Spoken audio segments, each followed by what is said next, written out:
floors collapsed down. There was an explosion. It was in the lobby, and the third explosion, the whole lobby collapsed on us. What was it like? What was it like? Horrible, horrible. The whole building just collapsed on us inside the lobby. Was that a secondary explosion? Yes, it was. It was like 3 explosions after that. We came in after the fire. We came when the fire was going on already. We was in the staging area inside the building, waiting to go upstairs. Then it exploded. Then the whole lobby collapsed on the lobby inside.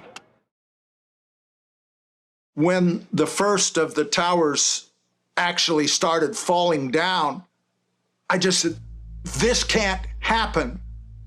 It can't happen. And then the other tower came down, and I said, this violates the laws of physics. It can't happen. Those aircraft and those fires could not cause those buildings to come down in that way. I am the highest ranking officer, I believe, that has ever gone public, that whatever that story was, the official story, was not true. When you look at the tower coming down, what you see are, at each floor, successive puffs of smoke. Puff, puff, puff, puff, puff, all the way down. What are the puffs of smoke coming from? Well, they claim they're from the collapsing floors. No, no, no. Those puffs of smoke are controlled demolitions. That's exactly what they are, because that's exactly how they work. The most obvious hypothesis for anyone looking at the films, and that was a lot of people, is that the buildings came down because there was very carefully controlled demolition with high explosives that had been planted many weeks, if not months, before. Could be nothing no more worse than this. You're in the building trying to help people, and it's exploding on you inside the building. So I don't think it could get any worse than this.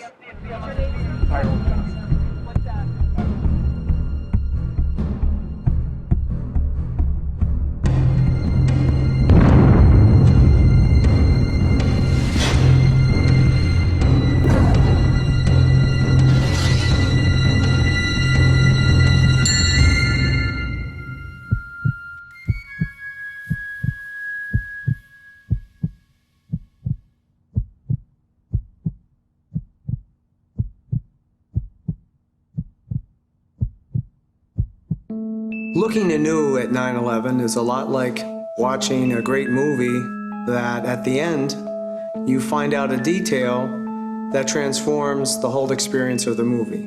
That the characters, the scenes, all have a different meaning that need to be reprocessed. Sometimes we go to see the movie again to understand what was actually happening that we didn't the first time. Reprocessing 9/11 will inevitably stir up new hurts. We've already been through the trauma, but now realizing that there's a different meaning cuts in a different way.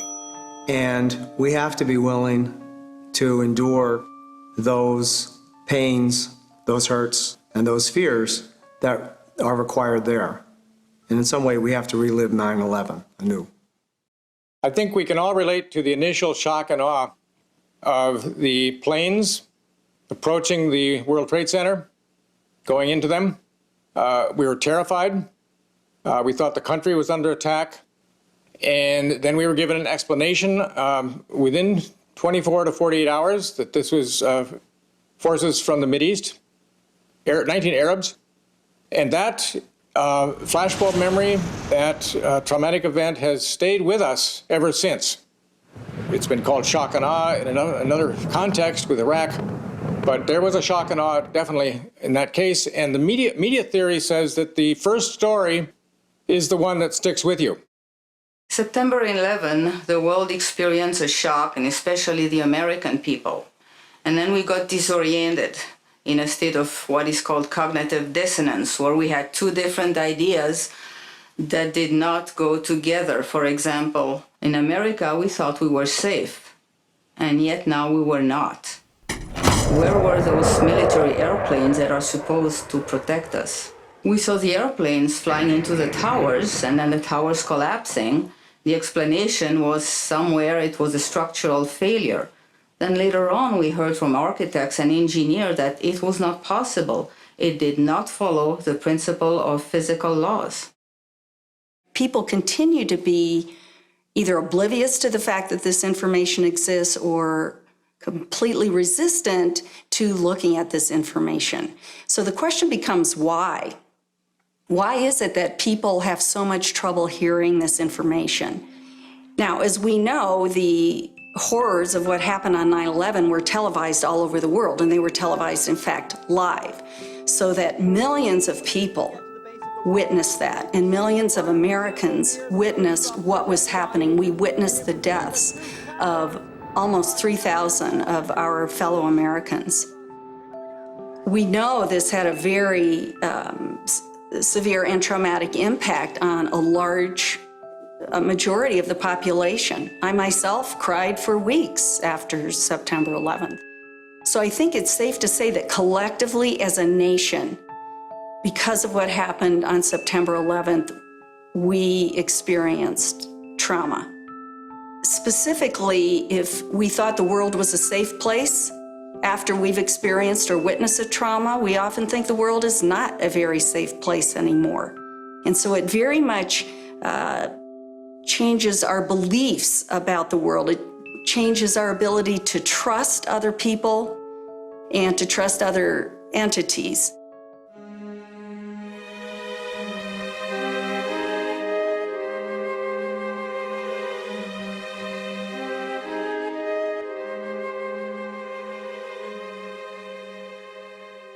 Many people have rightly commented that 9/11 is a religious issue. As a theologian, I agree with that. I accept the definition of religion given by Paul Tillich many years ago, saying that religion deals with matters of ultimate concern.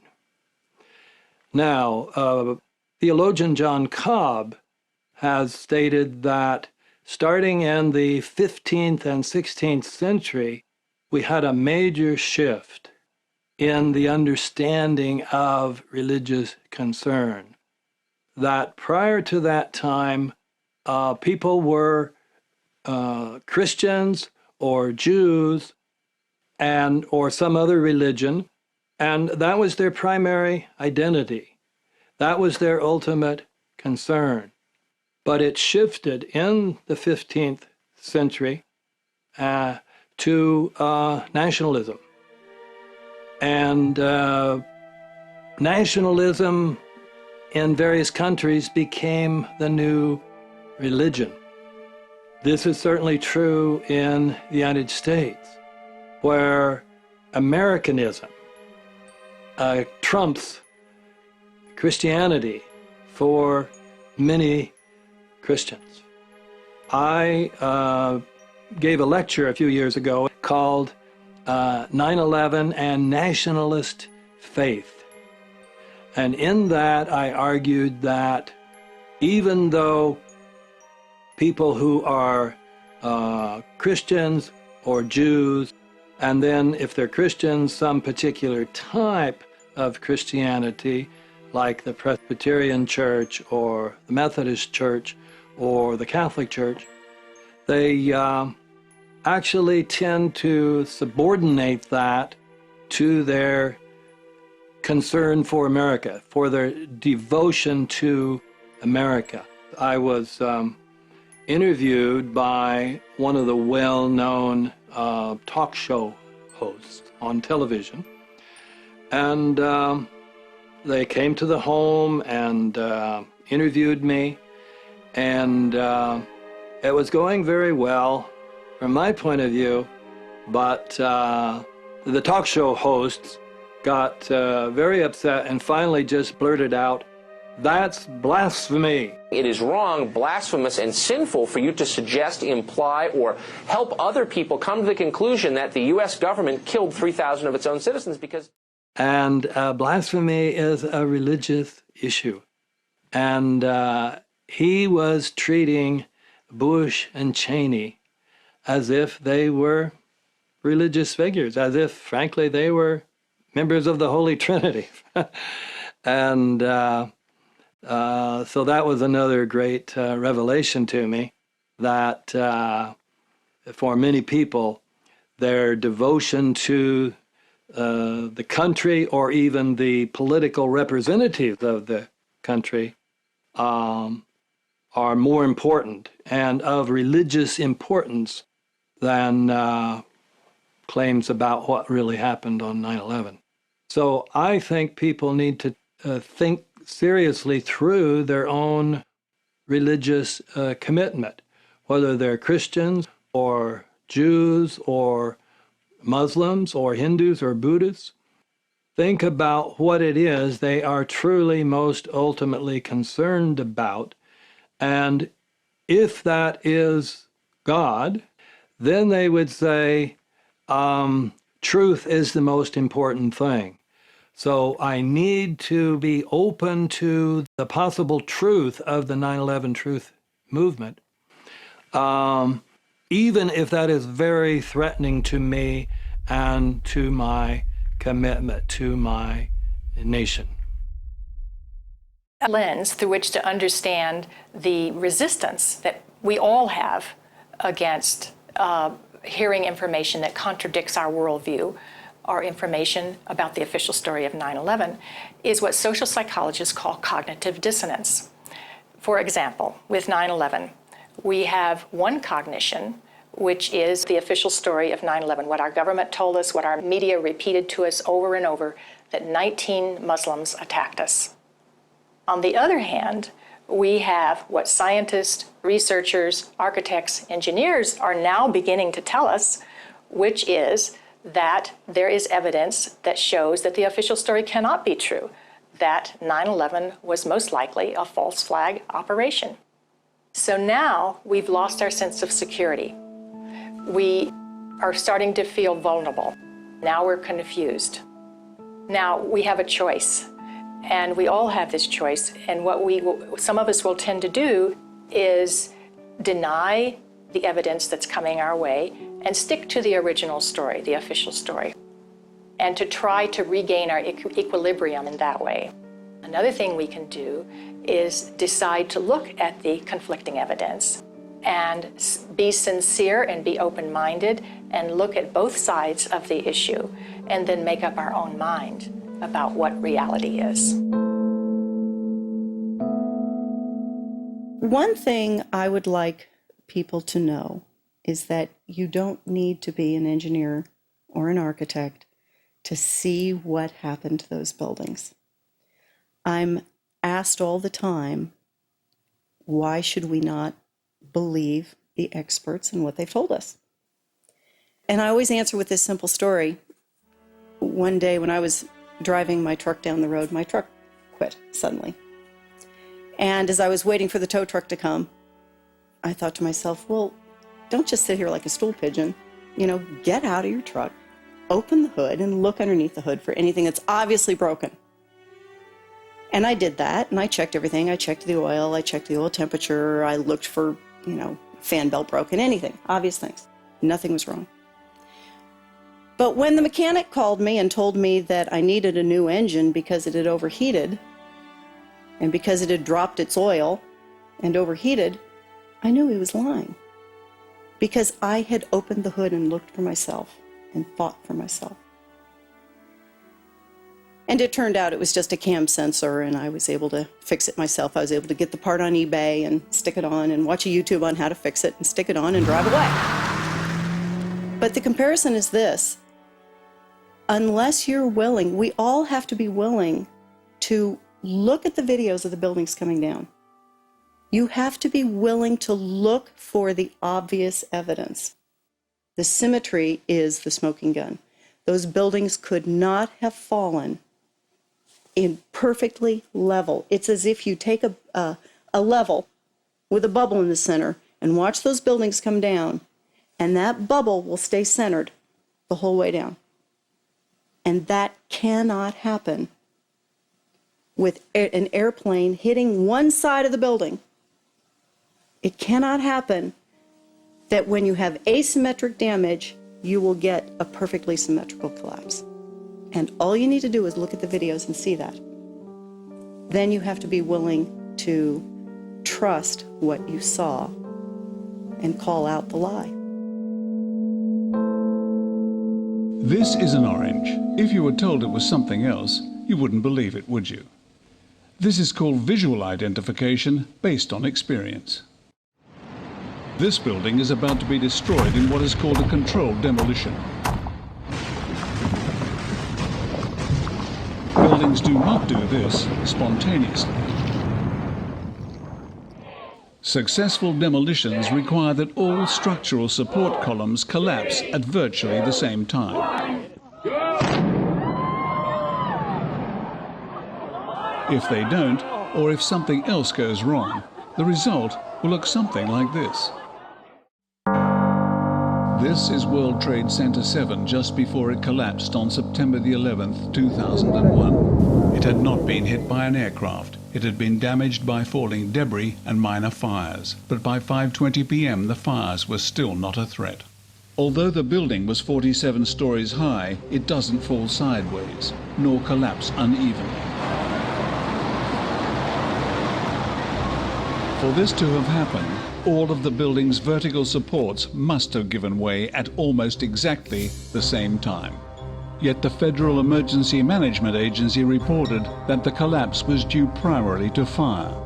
But what does it look like to you?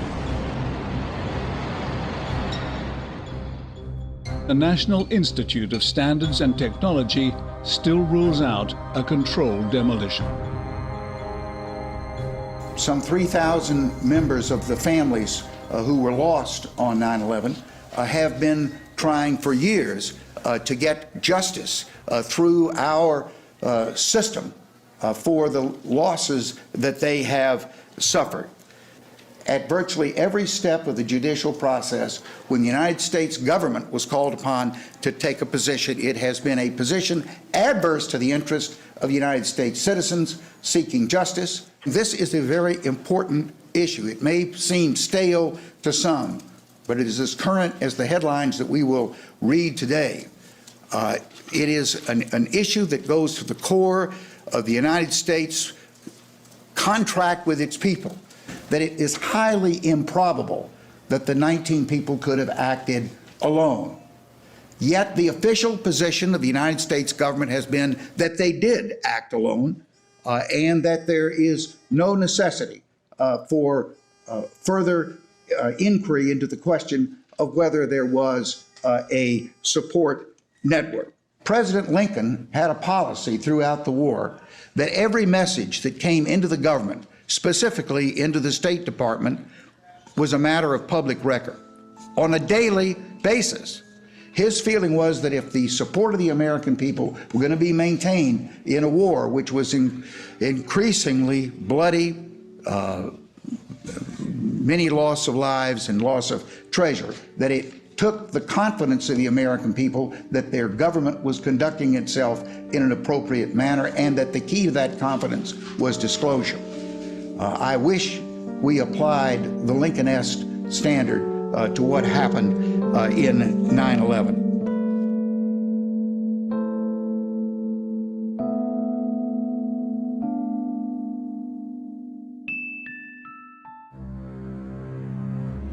World Trade Center 7 collapsed because of fires fueled by office furnishings.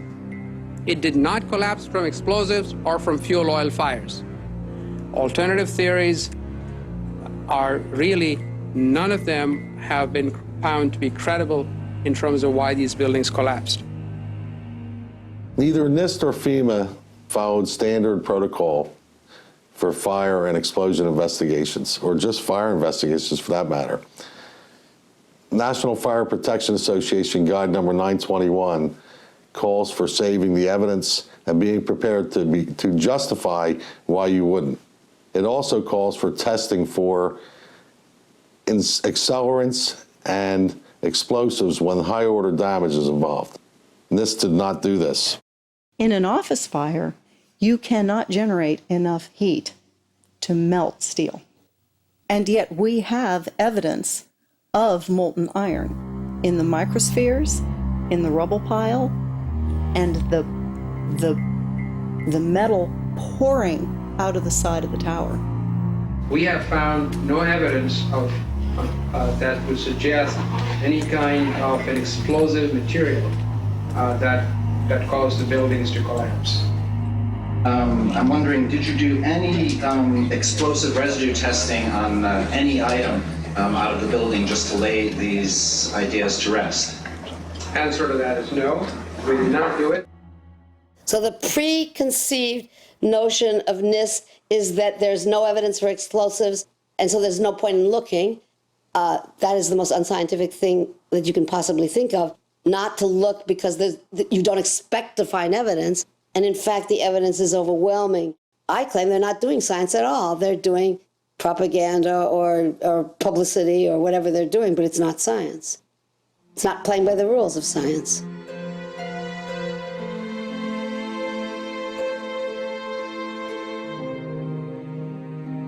The 9/11 attacks were carried out by something other than the hijackers, and there's a whole alternative universe in which the attacks occurred in a completely different way. Yeah, if we lived in a parallel universe, that would be a very different universe. There's, in our view, not a lot of evidence that that universe is actually connected to this one. No, there are actually about 2,000 allegations of this kind, of which we saw a lot, and we did try to knock down we took on a few of the most important ones in the report, but there are so many incredible allegations of this kind that it would have taken us hundreds of pages in the report, which is already a pretty long report, to say, and here's why that's bogus, here's why that's bogus, here's why that's bogus, and we could have gone on like that for a long time.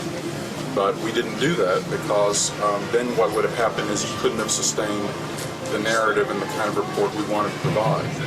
But we don't actually believe that there is the kind of controlled demolition scenario that you hypothesize.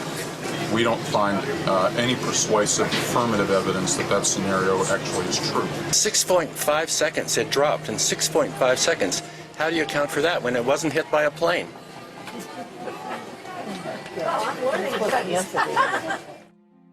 It is absolutely obvious to me that we've been lied to, that the government's official story as put forward by the Bush administration and their 9/11 commission run by Zelikow, a White House flack, and NIST, the whole stuff is garbage from one end to the other. It is physically impossible. So the question is, do you believe what you can see with your own eyes, or do you believe what you are told?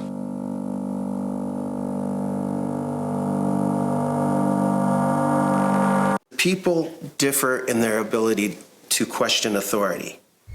Stanley Milgram did a famous psychological experiment about 50 years ago, and in this experiment, 65% of subjects administered the final massive 450-volt shock to a participant that they believed had a heart condition who was screaming and pounding on the wall. 375 volts. Now, they've done a number of replications of this study and have found that 61 to 66% of people were prepared to inflict what they believed was a fatal shock at the bidding of an authority figure. So roughly 2/3 of the public can show blind obedience to authority.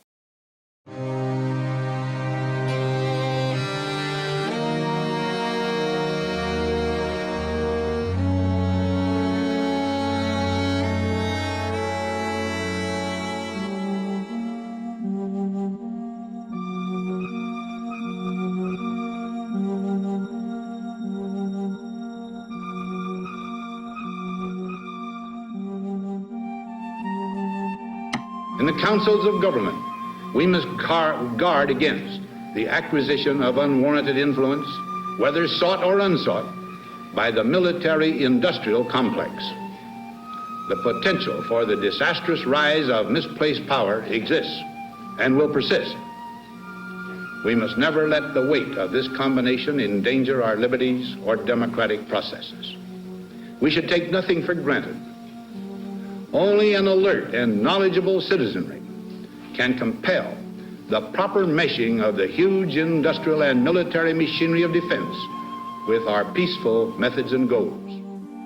For we are opposed around the world by a monolithic and ruthless conspiracy that relies primarily on covert means for expanding its sphere of influence, on infiltration instead of invasion, on subversion instead of elections, on intimidation instead of free choice, on guerrillas by night instead of armies by day.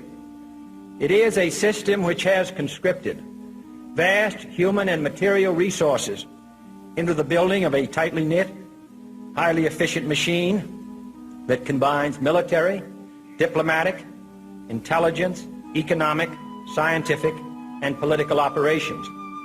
Its preparations are concealed, not published. Its mistakes are buried, not headlined.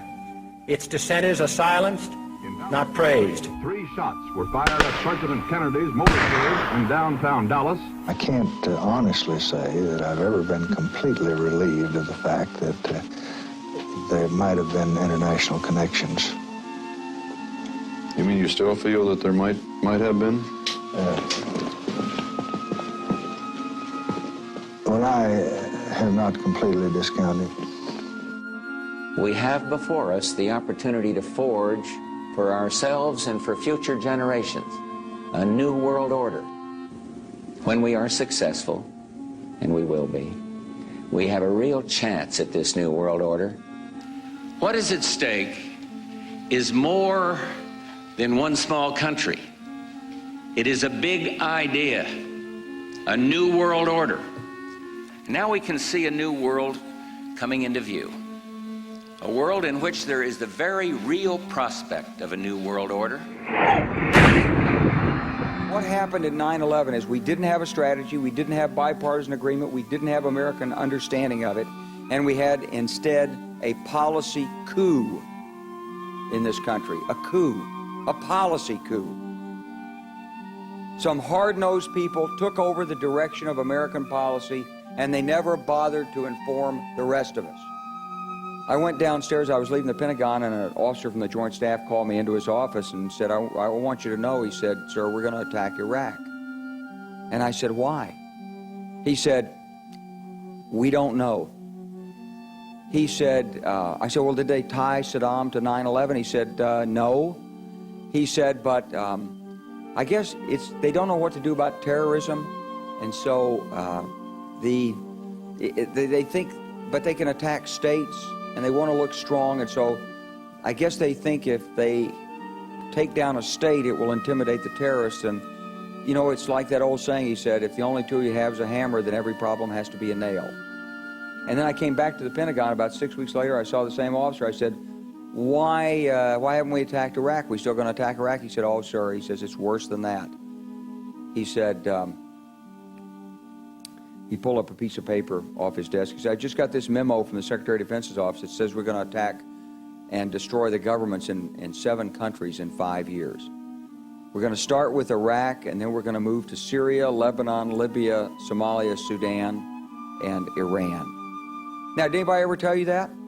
Was there a national dialogue on this?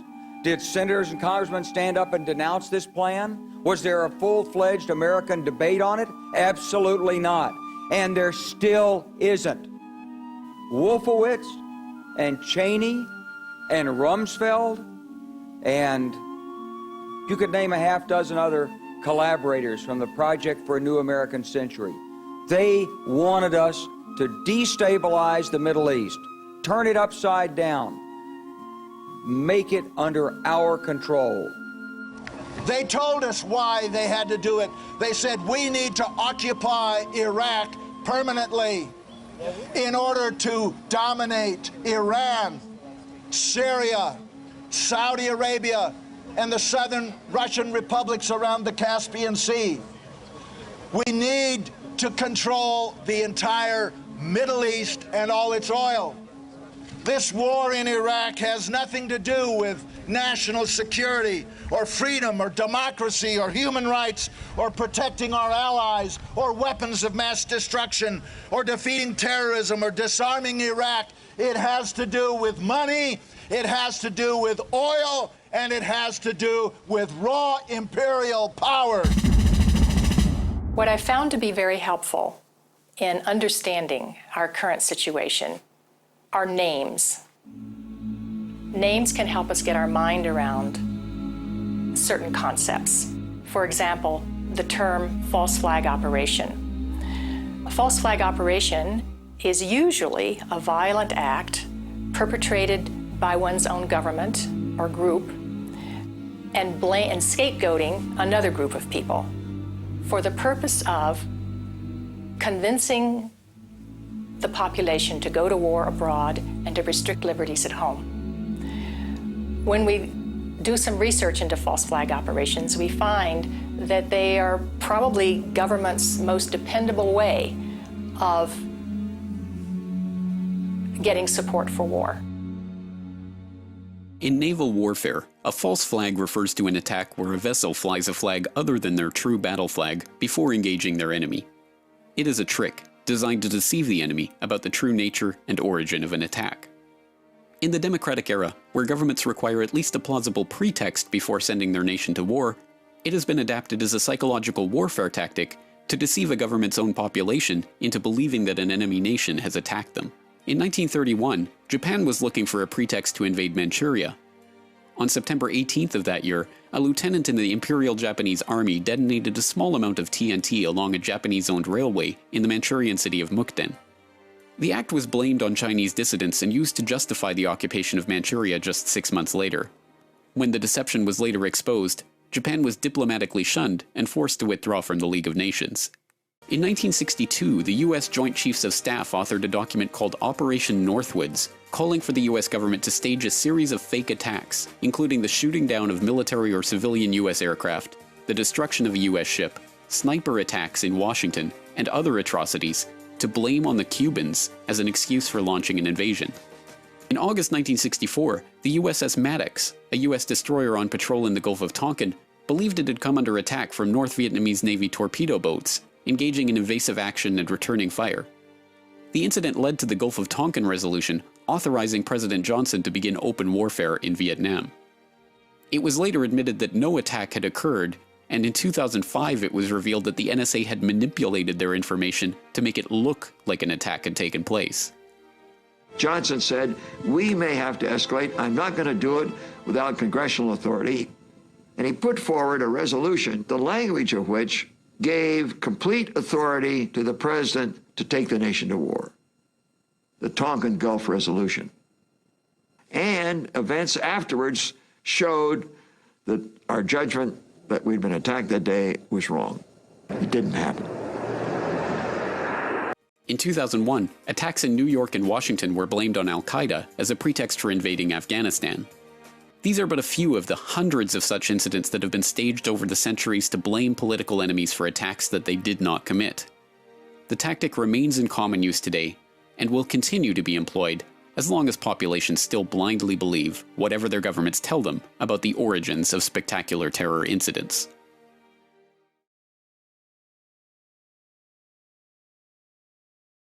We're also very fortunate to have the term deep state.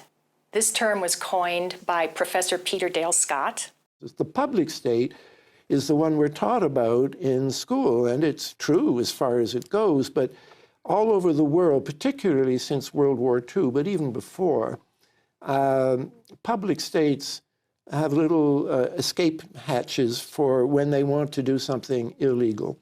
And in this country, the most visible, but not the only sign of it, is the CIA, which was actually charged quite early on in 1948 to start committing crimes against governments in other parts of the world. So we do have a deep state in America, and the thesis of my book is it's secret, it's not properly controlled, it gets involved in larger and larger enterprises, which were never envisaged, by the way, when the CIA was first created, which become more and more disastrous for everybody, including the United States.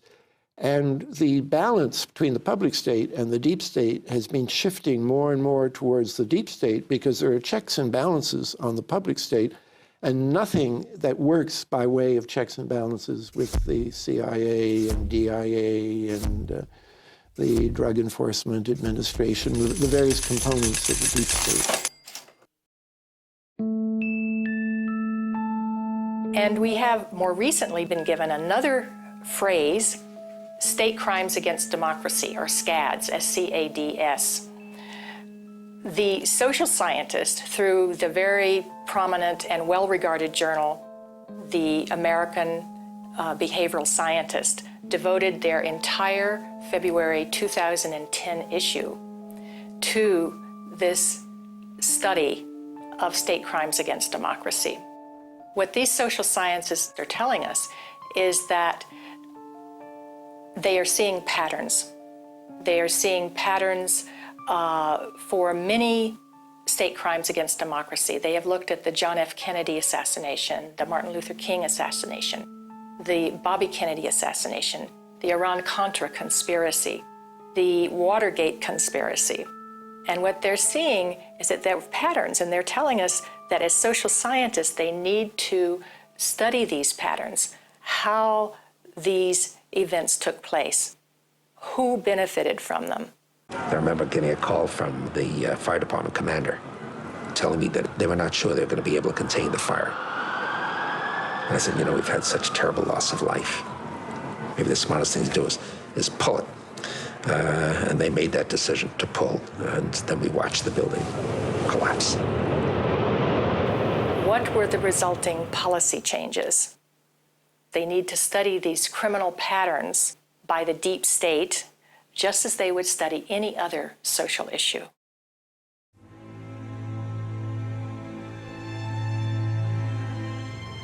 Numerous false flag events have been used to justify wars in the past.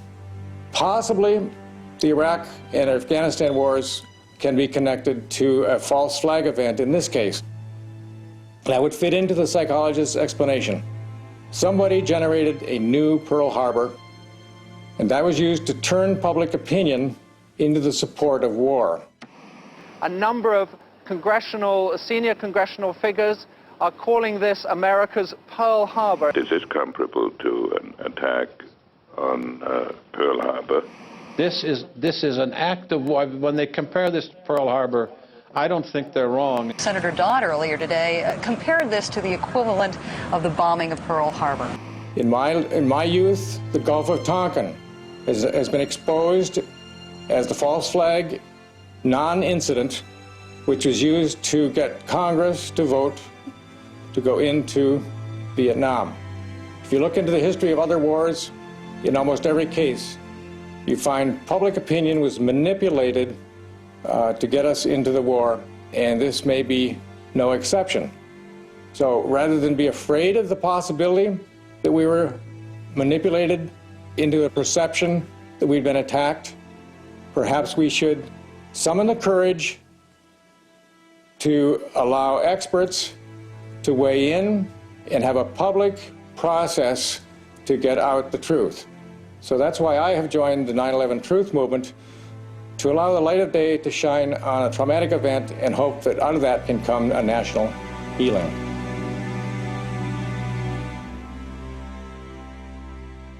When I was first presented with the idea that 9/11 was an inside job, that 9/11 was a false flag operation, I said, well, give me the evidence. So he sent me some evidence, some websites. I looked at them and didn't find the evidence convincing. So I went back to the work I was doing.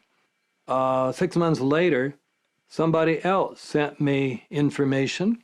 So I looked at it, and this time it clicked. I saw stories that were in the mainstream press.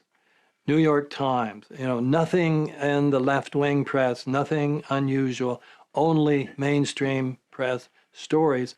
And yet I saw there were dozens, even hundreds of such stories that conflicted with some aspect of the official story about 9/11. Now, I've written about there are different types of people. You have empirical people who will simply say, look at the evidence, and if it's convincing, I will change my mind. Other people are paradigmatic people. They have a paradigm. They say, this is the way the world works, and I'm convinced this is the right way the world works. 9/11 doesn't fit into that paradigm. So I don't need to look at the evidence. It's paradigmatic. And then there is a third type of person that we often call wishful thinkers. I call it wishful and fearful thinking. So they simply will not believe something that they fear to be the truth. And I found that maybe to be the most powerful factor of people rejecting the 9/11 truth and not even entertaining the evidence. I had one woman, after I presented what I thought was a very convincing lecture, she came up to me and she said, I simply refuse to believe what you've said because I do not want to live in a country where the leaders would do such a thing. That is fearful thinking with a vengeance. And it's very common. So, and that fits into this nationalism. This is the fear that the country that I thought we had, this country that's better than other countries, you're telling me that's not true. That is frightening. I simply refuse to believe it. I will not listen to any more evidence, whatever it is.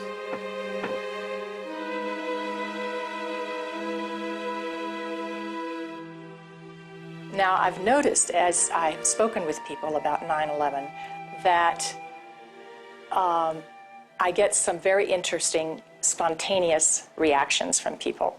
I believe that every one of us will be able to relate to these reactions because most of us bought the official story about what happened on 9/11 completely, and then we were shocked when we discovered evidence to the contrary. Fran, I refuse to believe that many Americans could be that satanically treasonous.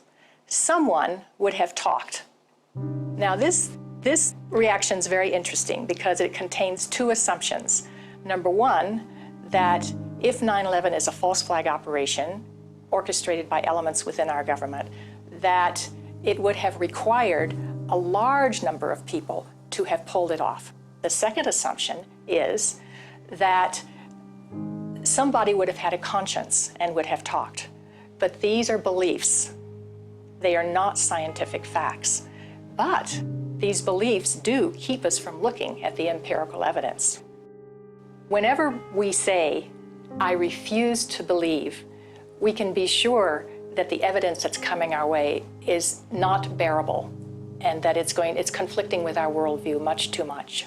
Another reaction, Fran, you can't expect someone to let in information that turns their world upside down. If this were true, up would be down, and down would be up. My life would never be the same. Another said, have you lost friends talking about this issue? And by the way, that's a very important statement. I think that is at bottom what most of us fear, is being ostracized. And by the way, the answer to this is, no, I have not lost any real friends, but I have had very good friendships severely strained. And that's the nature of this subject. When we introduce an idea that is paradigm shifting to a person, this is to be expected. Here are some very honest responses that I've heard. I must admit that I seriously resist anyone messing with my worldview. I wouldn't want to live in a world where such a thing could be true. And finally, here's the most honest response I have ever received. If what you're saying is true, I don't want to know, because I would become very negative. My life would go downhill. I'd take a turn for the worse. So as I thought about all of these responses, I realized that what is common to every one of them is the emotion of fear. People are afraid of being ostracized, they're afraid of being alienated, they're afraid of being shunned, they're afraid of their lives being inconvenienced, they'd have to change their lives, they're afraid of being confused, they're afraid of psychological deterioration, they're afraid of feeling helpless and vulnerable. And they're afraid that they won't be able to handle the feelings that are coming up. So really fear is at the bottom of each of these feelings. And when we feel vulnerable and helpless, it's a very terrible feeling. None of us want to feel helpless and vulnerable. So we want to defend ourselves. And the way we often do that is with anger. So then we become angry. And when we become angry, then we become indignant. We become offended. We want to ridicule the messenger. We want to pathologize the messenger. And we want to censor the messenger. On the day of 9/11, I saw the second plane crash into the South Tower. I got to the TV just in time to witness that. And then later in the day, I was standing alone in my kitchen and was suddenly hit with what I think of now as Jewish paralysis. As a person of Jewish heritage, I suddenly got the extremely frightening sense that this was a very coordinated attack by the Arab world on the Jewish people. And there was no particularly rational reason for me to be thinking that. I just remember that I felt that very strongly on that day.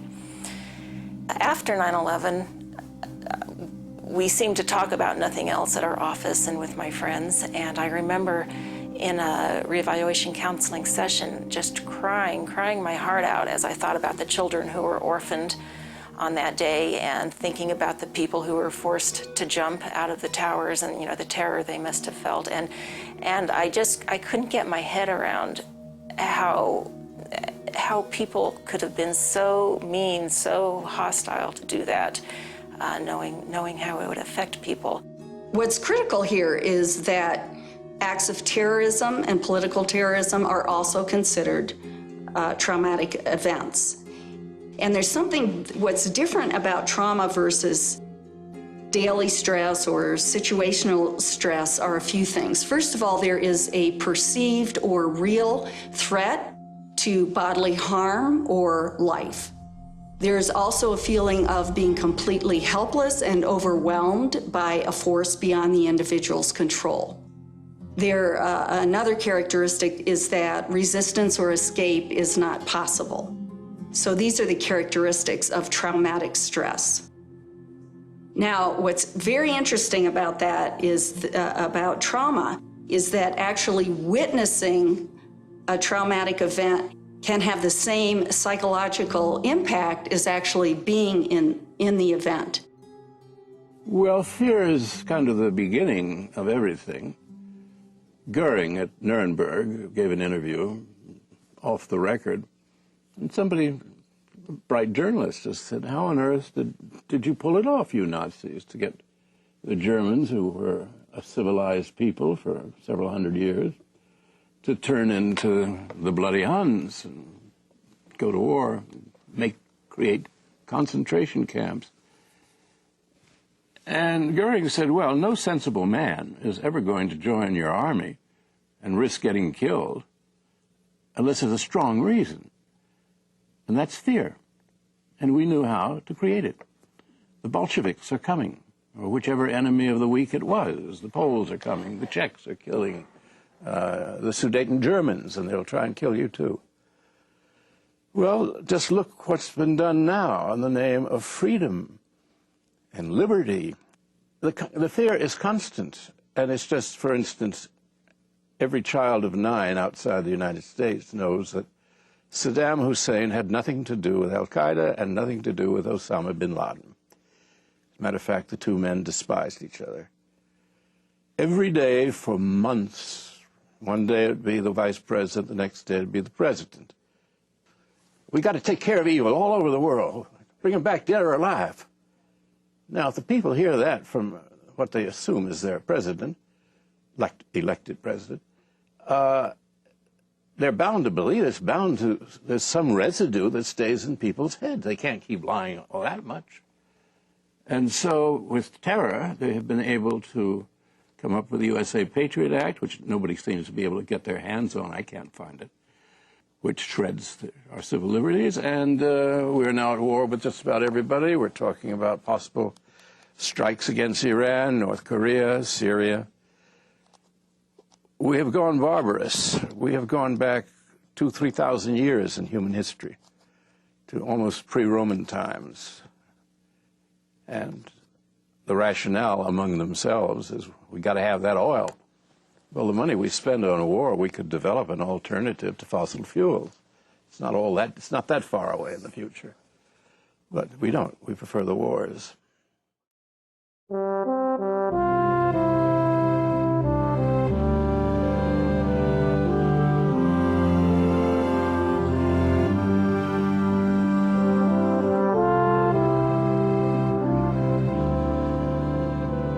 I think as a psychologist, to overcome our fear of the traumatic event with new information would be the best, healthiest route to our collective recovery from the trauma of 9/11. That, by the way, is a psychotherapeutic insight that to gradually uncover the truth in your own life, the sources of anxiety, to make them conscious, is the royal road to recovery. Healing comes through facing the truth, experiencing it, allowing the feelings to come in, so that if there are feelings of fear that perhaps these events were caused by something that we haven't thought about yet, dark elements within our society, for example, we'll let that come in and explore it. Let the light shine on whatever happened. This will be the most healing process. The Germans did this after their war. The South Africans did this after apartheid. Reconciliation through the truth is what is a deep path to psychological recovery from the myths and lies around which this historic event has been cloaked in the official view. But some of us find it comforting if we believe that an enemy attacked us. Most people take that route. That explanation was given to us by the news media within hours of the so-called attack. That's extraordinary, to identify the perpetrators on the first day without any forensic examination, without any investigation of the crime scene. For example, there was another World Trade Tower that went down, World Trade Center 7, and no one's explaining that. So we waited and we got the 9/11 Commission report. We thought that would bring some harmony, some consonance, but for us there was dissonance. The official story didn't make enough sense. We had this discrepant information. We kept looking, and finally we found something that did produce consonance, which was that there was apparently a demolition in all three buildings, and that's where the Richard Gage explanation appeals to a wide spectrum of professionals in many disciplines. So the dissonance is reduced by finding a scientific explanation. And most people find comfort in believing that we're attacked. A smaller minority of us feel that it would be more comforting to understand this in terms of science. The thing that's most important about science is that it's a way of knowing. It's a way of knowing that anyone can participate in. Of course, they have to have some background and they always develop more. But it's a way of knowing about anything. And it's at the end of any kind of science activity, people will agree that they have collected evidence that illustrates a hypothesis. And if the evidence is contradictory to the hypothesis, one has to abandon that hypothesis and look for another one. And one must in testing any hypothesis or trying to establish it, consider all of the relevant evidence, which may come from all kinds of places, observations, measurements, and so on. And insofar as people can be objective at all, they will come to the same sorts of conclusions. So science is a fundamentally useful and accurate and universal way of finding out about the world.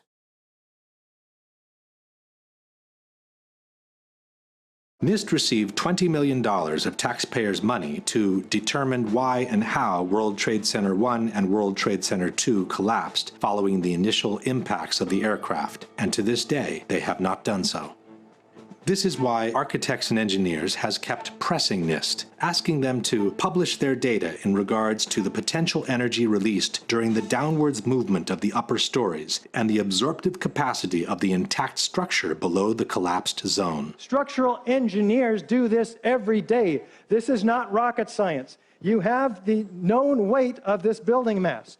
You have what are known columns below it in order to resist it. You let it go in your models and you calculate what the resistance is. Why didn't they do it? Could it be because they knew darn well that it would not have collapsed at all? In fact, it could be suggested that NIST never explained the collapses by gravity alone because it would be impossible to do so without violating at least two of the most fundamental laws of physics.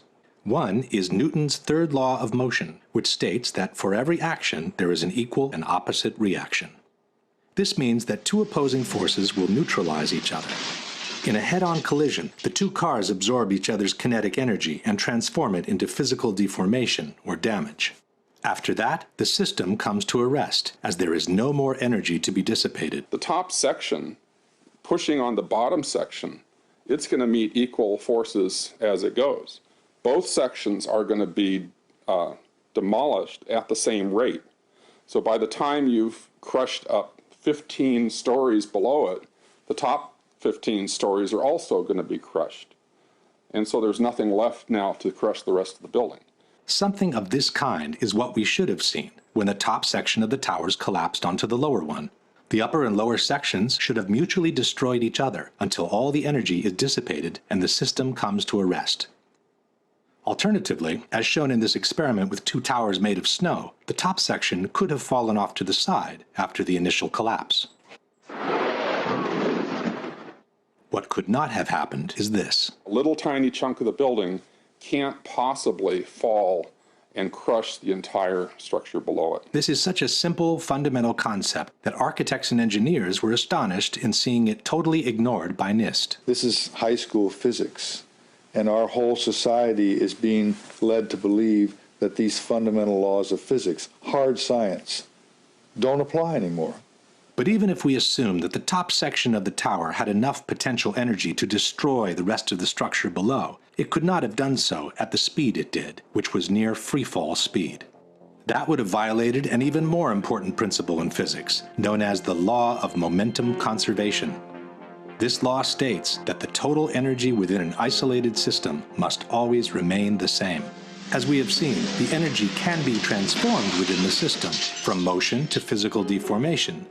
But for the deformation to begin, the velocity must decrease in order for one kind of energy to be transformed into the other. No new energy can be added to the system. One particular example of momentum conservation is freefall. Freefall happens when the only force applied on an object is gravity. This means that all the potential energy contained by the object is converted into vertical motion. As soon as the falling object hits an obstacle and breakage occurs, the speed must decrease because some of its energy needs now to be converted into physical breakage. It takes energy to break things apart, and that energy must come from within the system. Thus, the falling rock cannot keep falling at free fall speed and break apart at the same time because it doesn't have enough energy to do both. Let's go now to the Twin Towers and ask a simple question. Assuming that the top section on the left contains enough potential energy to destroy the rest of the tower, and assuming we dropped both upper sections at the same time, which one would hit the ground first? It would be the second, of course. As it finds no obstacles in its path, the section on the right would quickly accelerate to free fall speed and maintain it all the way to the ground. The section on the left instead needs to use some of its energy to destroy the structure below, so it could never achieve free fall speed. In the case of the Twin Towers, however, both upper sections fell with an acceleration close to free fall speed, as if their path had been practically free from obstacles. It took each tower between 10 and 12 seconds to collapse to the ground, while an absolute free fall time would have been 9.2 seconds. In other words, both upper sections of the towers found enough energy to destroy 80,000 tons of healthy structure below, while accelerating to near free fall speed. This is, as we have said, absolutely impossible by gravity alone. The law of momentum conservation won't allow it.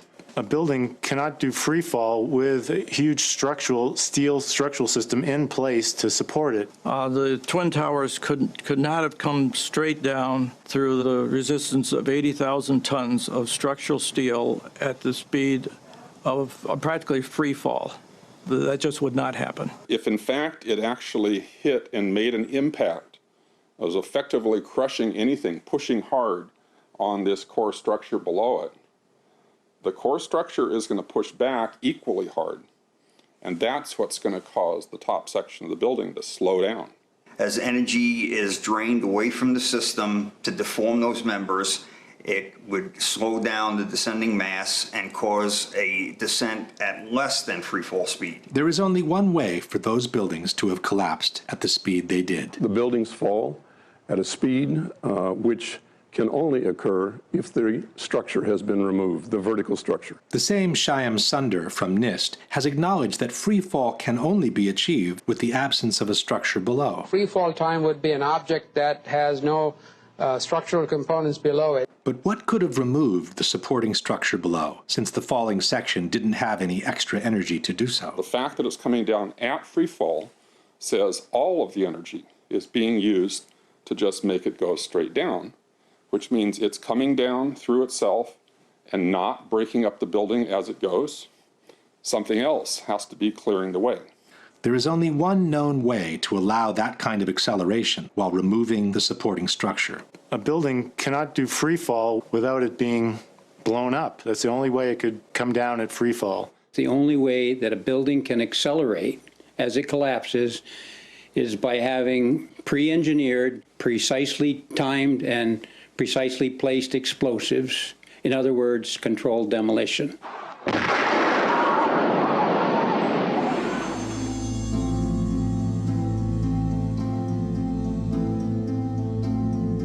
In March of 2004, I went with my brother on a protest march commemorating the first anniversary of our invasion of Iraq. And at that time, my brother told me that there were people who had suspicions that the United States government or people within the government had been responsible for the 9/11 attacks. And when my brother told me this, I immediately felt such a sense of revulsion and distaste. It was as if he had exposed himself to me. And I just felt that it was completely beyond the bounds of decency and good taste for him to have said something like that. And so I changed the subject. I did not ask any questions about it. I just didn't want to hear about it.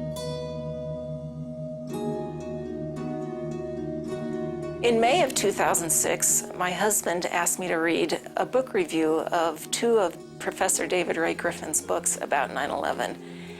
And by this time, I had seen Michael Moore's movie, Fahrenheit 9/11, and I guess I had been softened up to taking in new information. So I read this book review and thought, oh my gosh, there is a lot here that I haven't known and I need to find out more about. So about a week later, after I had read that book review, I went online and I read a lengthy article by Dr. Griffin. I think it was called Why the Official Account of 9/11 Cannot Be True. And it was very well documented, very highly footnoted, lengthy article, very precise and specific and very well backed up. And I got to the end of the article and I sat there. I was in my office at the time. I sat there and I felt my stomach churning. I thought maybe I was going to be sick. And I leaped out of my chair and ran out the door and took a long walk around the block, around several blocks, and just broke down. I understand now that what was happening was my worldview about my government being in some way my protector, almost like a parent, had been dashed, and it was like being cast out into the wilderness, I think is the closest way to describe that feeling. And I sobbed, felt like the ground had completely disappeared beneath my feet. And I knew at some point during the walk that I knew that I was going to have to become active in educating other people about this, that for me to retain any sense of integrity, I was going to have to take some action. I couldn't just let something like this go. We are experiencing a public reaction to our quest for the truth. What we experience almost universally is marginalization. We're told, well, you don't represent the mainstream, you're a bit kooky, we're going to scapegoat you, we're going to dismiss you. Psychological terms can be used to hurt people as well as to help people. And we can marginalize people. We can say that they're nuts if they believe something that the majority of us do not believe. This has been happening with people who've been learning about 9/11 and are trying to do something about it. We get called things like conspiracy theorists. It can be a very difficult thing to be called. People call your sanity into question. They call your common sense into question. They call your judgment into question. You may be much better versed on a subject than they are, but if their views are in line with the majority opinion, they feel that they have grounds to judge you and to marginalize you. And as a society, it's not just person to person that we marginalize people. Our media will marginalize people. The government will marginalize people for having unpopular views. And so this is something that people who are looking at 9/11 are very much up against.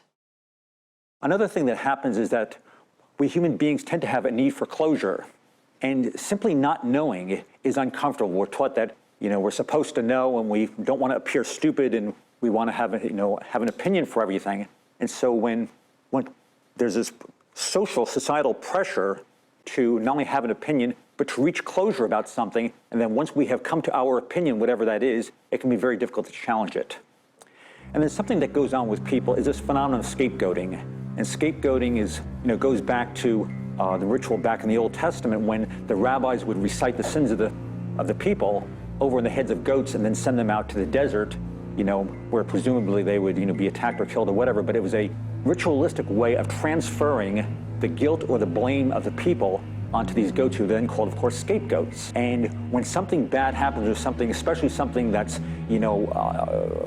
just terrible or preposterous or very, very evil, there's an immediate need to find out who did it, find fault, adjudicate the blame, and then punish the transgressor. And so what happened right after 9/11 is that this is our country, and even though most of us, of course, are not New Yorkers, we took it personally. This is something that happened to us. It wasn't just something that happened to the 3,000 people who died. This is something that happened to me and to my country, and people identify with that. And so there's this sense of fear, and oh my God, it could have happened here. And I remember people in San Francisco and even Kansas were afraid that they might be bombed, in the next couple of weeks. There was this idea that America's under attack and we've got to do something. And one of the things that we need to do is we need to identify the enemy and punish them or fight against them or do something about it.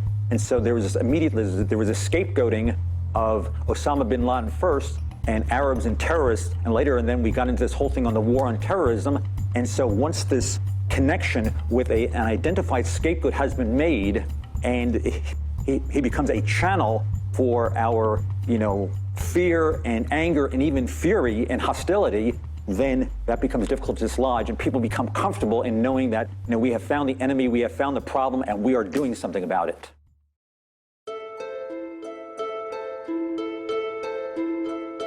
We start to ask questions, and we hear worse rumor. The government, our own government, may be involved. And we start to be disoriented. We don't know what to think about it. It's like having hot and cold at the same time. Something cannot be hot and cold at the same time. It cannot be Al-Qaeda did it, the American government did it, the airplane made the building collapse, they were explosive. It makes us very, very uncomfortable. And we go back to, every time we hear someone use like that, we go back in the state of shock. It's easier to just go in front of the television, have barbecues, have friends over, have parties, and forget about this whole mess. However, doing that doesn't help really, because our body, our minds know something is going on. And when we deny it, we push something down and it starts to gnaw on our bones, on our organs. Pretty soon we will experience aches and pains. It is believed that 96% of the aches and pains and physical trauma we experience, or even catastrophic illnesses, stem from a trauma that has not been dealt with. So it is very important to deal with a trauma in the best possible way. One of the ways to deal with a trauma is to find the answers.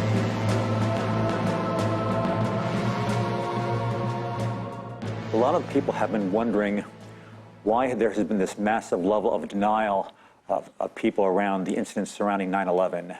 And I think there are several reasons for this. One is that we tend to be creatures of habit, and beliefs are habits, just like, eating, drinking, or sleeping.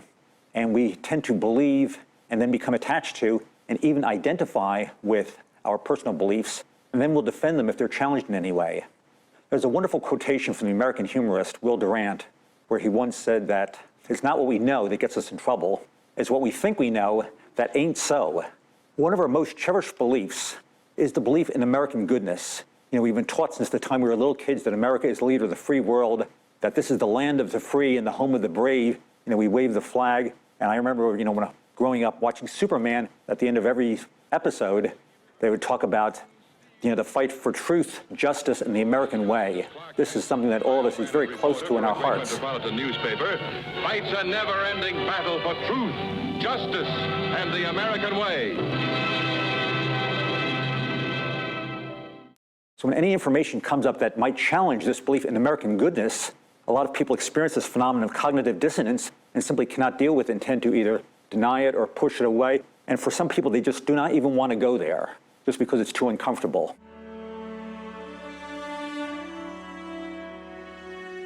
We face a lot of difficulty looking at 9/11 objectively. We've all been raised to believe that we're in the greatest country that ever existed, that this couldn't happen here. Our founding fathers did not make the same mistakes. They were perhaps excellent psychologists. They knew human nature. They knew that man was capable of great harm, great evil. They also knew man had great good.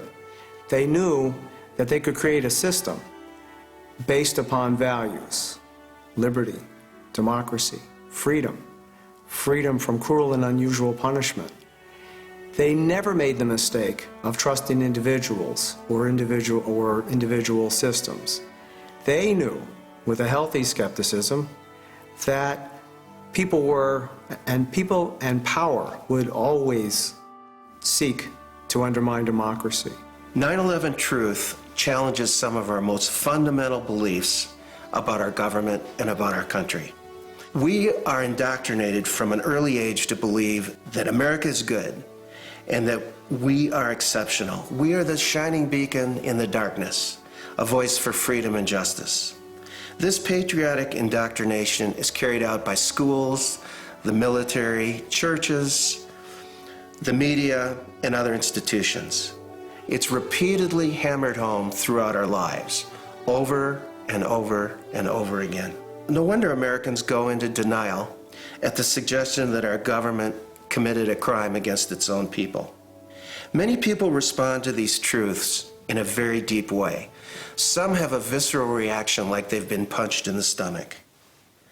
To begin to accept the possibility that the government was involved is like opening Pandora's box. If you open the lid and peek in a little bit, it's going to challenge some of your fundamental beliefs about the world. Some people might think that if you believe in 9/11 truth or question the official story, that it means you can't love your country, or that we would feel bad about our country. Our country does have phenomenal ideals, Those ideals transcend any government or individuals. Those ideals the founders set up so for us to practice and to fight for. Our system was never designed to provide a free ride for us to loaf and not continue to safeguard liberty and freedom. But the ideals of our country are great, and they are still possible for us, and we should continue to fight for those. 9/11 is central to marshaling the public will to move in a direction that it doesn't want to go, to become a different kind of country, not the country that we grew up in, but a foreign country that with foreign values of torture, illegal wars, threats to our emotions, threats to our sense of safety. This is terrorism. It's terrorism by our government. These things should not be tolerated. Unless we want to tolerate the being led in a direction on false information, then we need to be closer to the truth.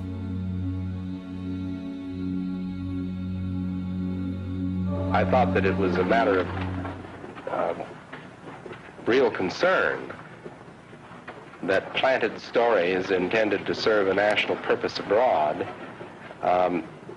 came home and were circulated here and believed here, because this would mean that the CIA could manipulate the news in the United States by channeling it through some foreign country. And we're looking at that very carefully.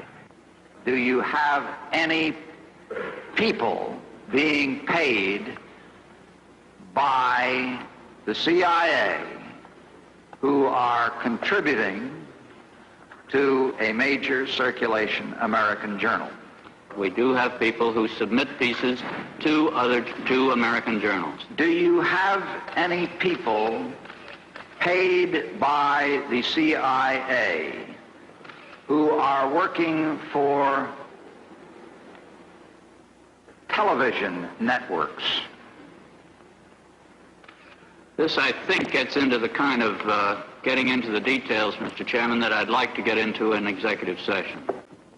At CBS, we had been contacted by the CIA. As a matter of fact, by the time I became the head of the whole news and public affairs operation in 1954, the ships had been established, and I was told about them and asked if I'd carry on with them. Do you have any people being paid by the CIA who are contributing to the national news services, AP and UPI? Well, again, I think we're getting into the kind of detail, Mr. Chairman, that I'd prefer to handle in executive session.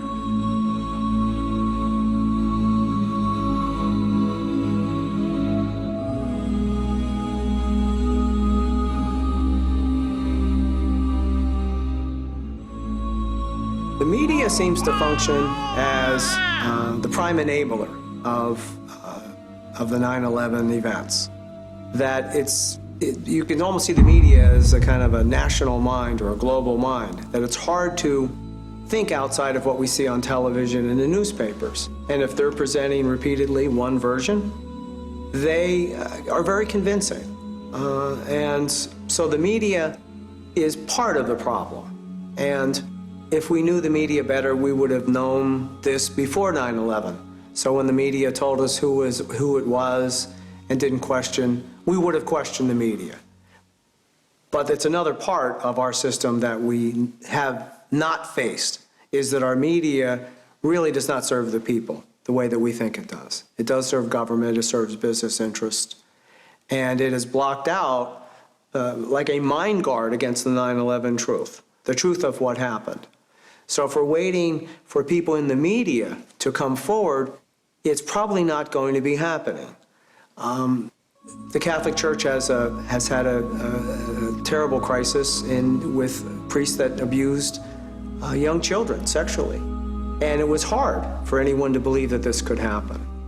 It was hard for the priests, I'm sure, who knew, So when we ask, well, wouldn't somebody have come forward?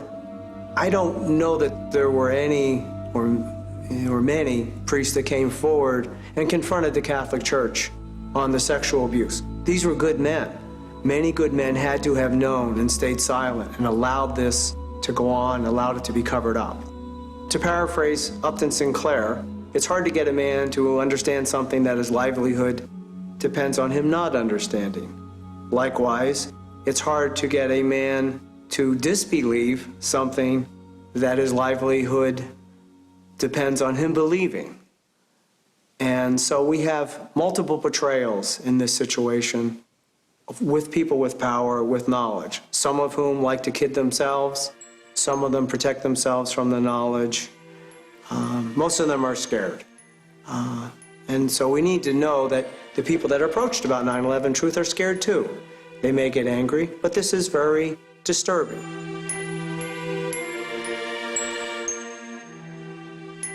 One of the great flaws that the Greeks told us about and warned us was excessive pride. Thinking that we're above such things, that it could happen in other countries, but it couldn't happen here, that's a lack of humility, and that's excessive pride. And so not being able to see our dark side or our weaknesses is the most dangerous thing. When we can see them, we can deal with them. We can interpret. And that's a strength. The woman that doesn't know that her husband has had affairs before or doesn't know that he's abusive is worse off for not having known, for being in denial. Knowing the truth is empowering. And we can cope with that. We've coped with the Great Depression. We've coped with World War II. We've coped with a great number of things. And it would get our country back on track in the values that we believe in. And there wouldn't be anything stopping us from being the kind of country that we believe we are. The observation that pride is one of the basic human flaws is absolutely correct. This is especially true for Americans because we, for a long time, looked at other nations and say, oh, they're in such bad shape. But luckily, we don't have those problems. We don't have leaders who would do those things that were done in the Soviet Union, or done in Germany, or done in Japan, and on down the list. So this is a type of pride. A feature of American history that makes us particularly liable to this pride is this notion that's called exceptionalism, that America is the exceptional nation. And that began from the beginning. As this country was formed, the people would say, well, there was so much evil in the European countries, so much cheating, so much lying, so much using the people for the ruler's purposes, but not in America. We have leaders that are free from those sins. So I think this has made 9/11 particularly difficult for Americans. We find that the Europeans in the 9/11 movement don't have such a problem. We found that the Japanese don't have a problem. They do not believe the United States is the exceptional nation in this sense, that we are somehow, our leaders are above the sins that affect other leaders.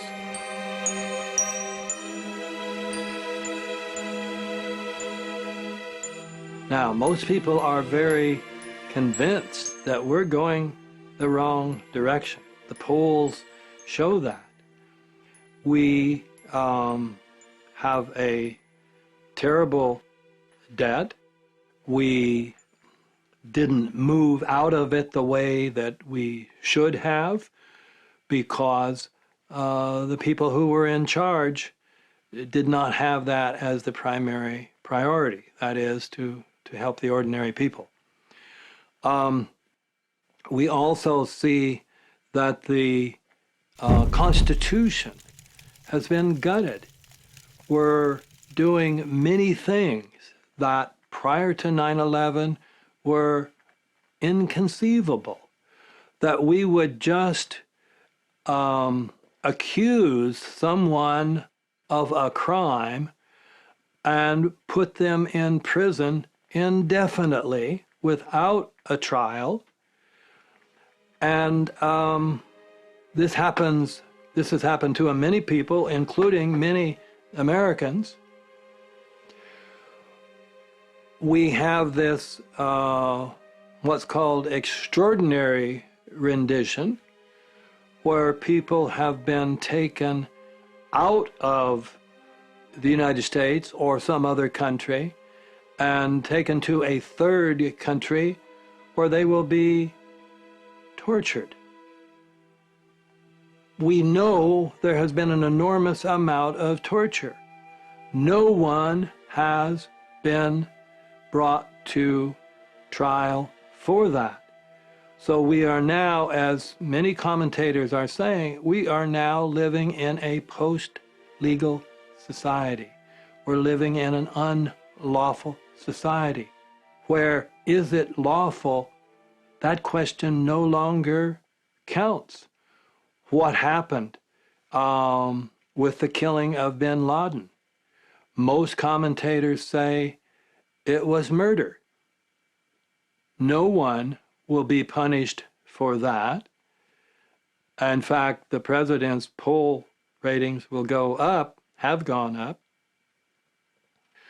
So there are many things that people would say in the last 10 years, this country has gone way downhill, not only economically and militarily, but legally, spiritually. Our own self-respect is being undermined, is being destroyed by the things that the government is doing, and nobody is held accountable. We have these two wars, both of them illegal, both of them based on lies, both of them killing. We don't have exact figures, but they're in the millions of people. Countries that had no attack plan for us, everyone agrees now. Afghanistan was not planning to attack America. Iraq was not going to attack America. And yet we have killed millions of the people. How can we have any self-respect if this continues? So that's the approach I would take. Try to help people make the connection between the ruin of our nation with 9/11. And the point is that the story we are telling is painful, because once you have seen 7 going down, you get a sensation that there's something wrong here, and your immediate reaction is that maybe I shouldn't look into this, because this may lead me to places where I do not want to go. Fact is that we do not want to be lied to, and we do not want to lie ourselves, both. So if you realize that the people who we have selected have lied to us to an extent that is so beyond imagination to ordinary people, is very painful, actually. But as a consequence, since we have something that we're not supposed to talk about, is downright destructive to our Western civilization. You can blow up any good company by either start to discussing politics, religion, or 9/11. Mm-hmm. Yeah, then it's not fun anymore, because usually people divide on this subject. And there's something here we cannot talk about. That means the language is deteriorating. And this is what you've seen observed with Western culture in the last 12 years, in my least. We're ending up like Eastern Europe was 20 years ago, gray and gray and gray. Absolutely nothing's happening, because if you have the secret police sitting next to you in the bus, there are something you do not talk about, which means that everybody knows that everybody knows that everybody knows that everybody knows that we should not talk about this, and particularly in the mainstream media. As a consequence, it's true, marriages are breaking up, families are breaking up, parents are not talking with their children, children are not talking with their parents because of this. So you end up with a society which is soaked with fear and lies. We accept the lies. We downright lies for going into the war in Afghanistan, and Denmark has been involved in total of 7 wars in 2001. So we have a society of lies and fear, and all power is based on fear. And all wars are based on deception, and wars is the most profitable business of all. Until we completely destroy the government's official myth and get some real truth told out there, all the evils that have happened since 9/11 are going to continue. The corporate wars of aggression, the taking away of our constitutional rights, the destruction of this country. If we are part of a collective, part of a nation, then we will also have a dysfunctional nation if we don't know the truth. We can't have a functional nation if we're operating on lies.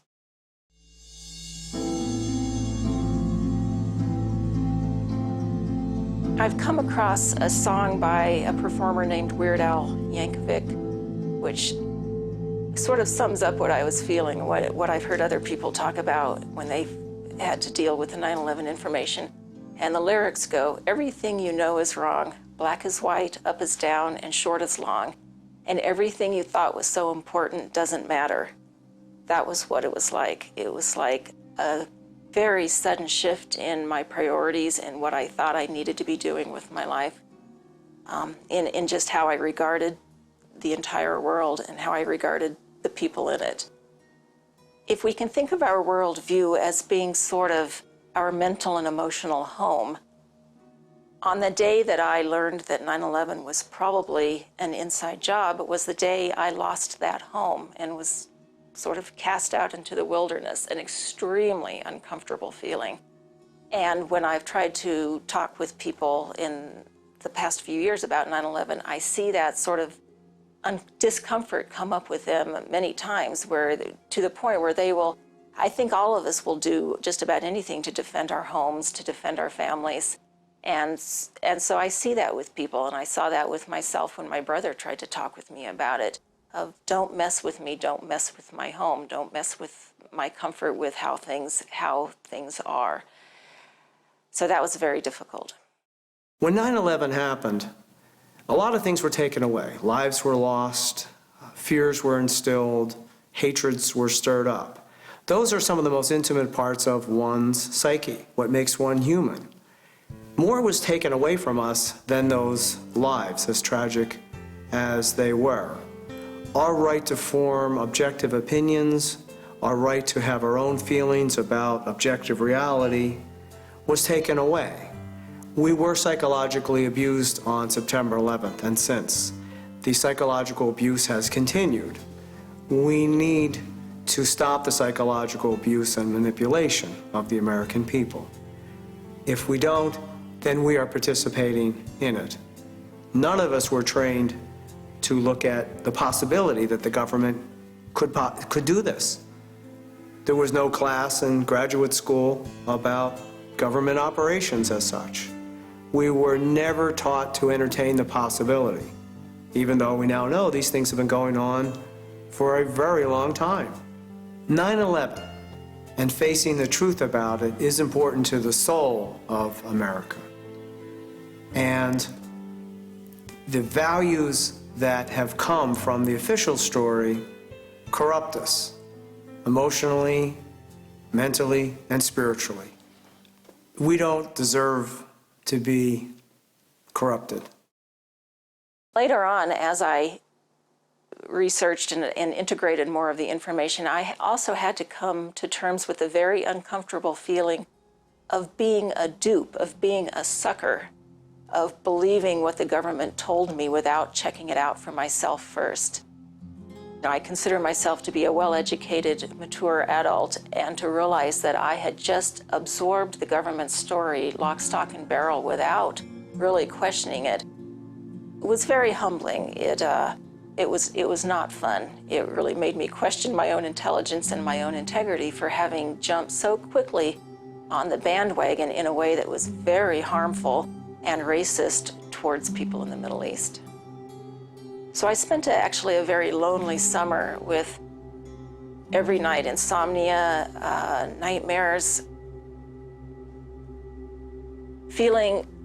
knowing that I wanted to become active in exposing this information, and feeling like if I did so, the government or people within the government might hunt me down and kill me. I mean, just general sense of paranoia about having this information and doing something with it. And so it was a very long, very difficult summer for me. But during that summer, I also spent a huge amount of time reading everything I could get my hands on about 9/11 and becoming more and more sure that the official account was a complete lie and that something needed to be done about it. In this case, the people that we rely on to gather the evidence aren't. It's sort of like calling the police and the police won't investigate. And then you find out, oh, one of the police officers did it and is covering it up. We know we've been lied to about 9/11. We don't know for sure who did it. We don't know exactly how they did everything. And that's why we need a new investigation to find out. Regardless of what anyone thinks about how it happened or who caused it, there's no question that the Bush administration took advantage of that to deceive the Congress and the American people into unnecessary and illegal wars of aggression, into cramming down our throats the Patriot Act and the Military Commissions Act. And these evils are going on now, even under a different administration. And so it's obvious that whichever party is in power, the American people absolutely need the truth of 9/11.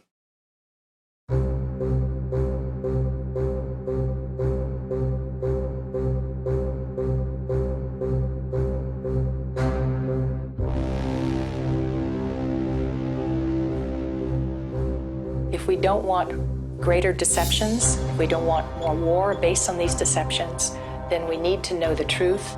And the way to find the truth is an investigation and then holding those responsible legally accountable. We need an impartial, scientific, and legal investigation, as required by law, of any crime scene. And we should not be treating 9/11 as an excuse to go to war, but rather as a criminal act for which we have yet to do the forensic analysis, the scientific analysis, all the disciplines working together. I know that's what we do in our police department in my hometown. That's what we expect in our state government, law enforcement. We expect at the international level, international law.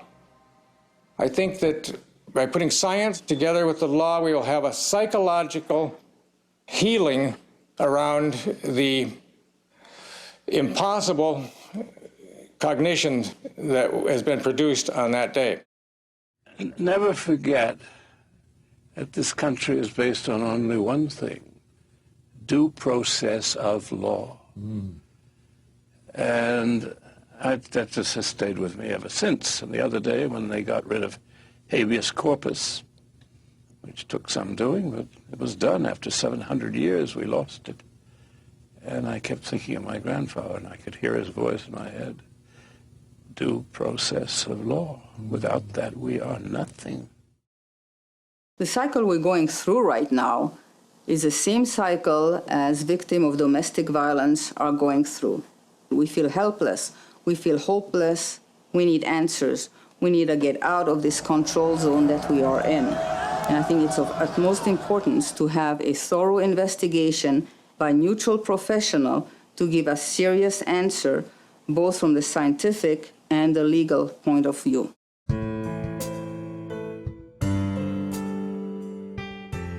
I think at first glance, the truth about 9/11 can be re-traumatizing, and people are afraid to look at it. But if handled with empathy and with compassion, I think the truth about 9/11 allows us to connect with people. It empowers us as survivors of this in going through or taking actions about it. It can help us overcome our own feelings of helplessness and loss of control about what is going on with our government. It really can help set us free. People have lived through trauma and traumatic events throughout history, and they will continue to do that. I think the resiliency of the human spirit in overcoming tragedy cannot be overestimated. I want to give people a sense of hope.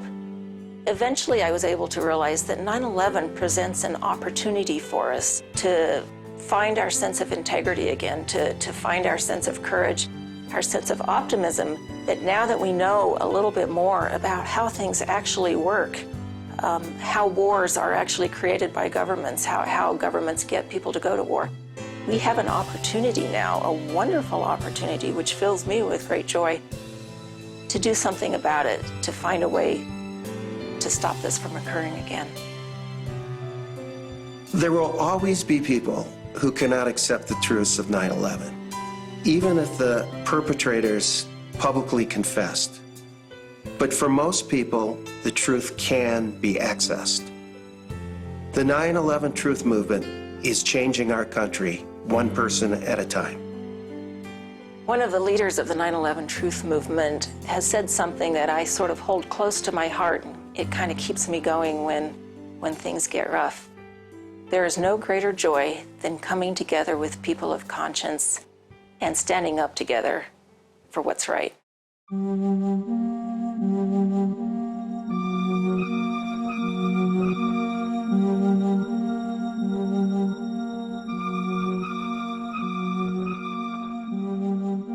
Psychology professionals are concerned about the silence in America. The silence about what happened on September 11th, 2001. Secrets make us sick, they tell us. Secrets make us psychologically unhealthy. Whether held in silence within us as individuals or held in silence by an entire nation. These psychologists say that we're ignoring the elephant in the room. Now, what they mean is, in our national living room, we are ignoring the abundance of hard facts that prove we have not been told the truth about what happened on September 11th. Actually, professionals from many different fields decry our media for parroting their government sources. Rather than asking hard questions, rather than investigating official claims and honestly reporting their independent findings. Because of this parroting by the media, we the people have readily accepted the story we've been told about what happened on that horrific day. That horrific day. A day that drastically changed our world. We have learned that if we label those who question our government's account of that tragedy as conspiracy theorists, we can quickly silence honest discussion of what really happened on 9/11. Yet if we listen closely to their questions, instead of silencing or ignoring them, we notice that a number of serious researchers are bringing hard scientific evidence to our attention. If we study this evidence, we can easily see that truth has been demolished in our country. That's why this film has been titled Demolition of Truth. To be healthy as a nation, we must be willing to open our eyes and our hearts. We must find the courage not only to ask the difficult questions, but to listen to what may be challenging answers. Since 9/11, thousands of soldiers and millions of innocent civilians have been killed. The war on terror keeps escalating with no end in sight. Because of 9/11, precious civil liberties have been lost in the U.S. and around the globe. We Americans can be subject to searches and seizures without a warrant. We can be detained or imprisoned indefinitely without charge, without evidence, without a lawyer, without a trial. The psychology professionals in this film tell us that looking at the truth of 9/11 isn't easy. 9/11 was traumatic, and looking anew at 9/11 is tough and even scary. But we are resilient. If we acknowledge our fear and then decide not to let that fear control us, we can break the silence and find healing in the truth, not only for ourselves, but for our country and for the world.